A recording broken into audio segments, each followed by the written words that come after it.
The last surviving African-American D-Day combat veteran is also telling his story on this historic anniversary. Gary Touchman shows us how he and others played a crucial role in the invasion that turned the course of World War II. 21-year-old Henry Parham worked as a bus porter in Virginia when he entered the U.S. Army. Today, he's an American hero and living history. That's because Henry Parham is believed to be the last surviving African-American D-Day combat veteran. You're going to be 98 in November. Yes. That's almost a century. Oh, yes. And you've seen a lot. Yes, I have. No, you don't want to go down the steps. Henry Parham, who lives in Pittsburgh with his wife Ethel, vividly remembers fellow soldiers drowning off Omaha Beach and the Nazi air bombardments. Of course, I was scared for my life, sure. He was part of a most unique Army combat unit, the 320th Barrage Balloon Battalion. The mission? To launch huge hydrogen-filled balloons from the beaches of Normandy to protect Allied troops on the ground from enemy aircraft above. And most notably, all the soldiers in the battalion were black. Only a relatively small number of black troops were able to be part of the D-Day invasion. The U.S. military still segregated and discriminatory. That's the way things were. We were separated from white and black, but I was doing my duty.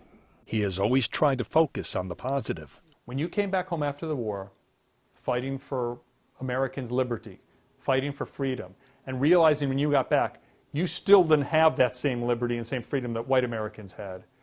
Were you disappointed? Were you surprised? Or did you expect that? Well, no, I wasn't disappointed because I grew up under those conditions. His wife of 45 years says her husband's optimism has served him well. And I think it's a great honor that he sacrificed to make this world a better place for every one of us. The author of this book about the black soldiers of the 320th says there were 621 troops in the battalion, and that Henry Parham is the last surviving member.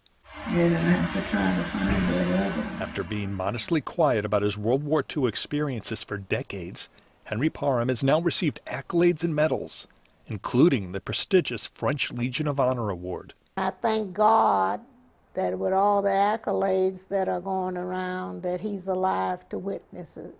Henry Parham knows he was fortunate to survive D-Day. Were you afraid you were going to drown? No, because I prayed to the good Lord to save me. Did you know how to swim? No. Despite the hardships before, during, and after the war, Private First Class Parham is very grateful to have served. I did my duty. I did what I was supposed to do as an American. An American hero.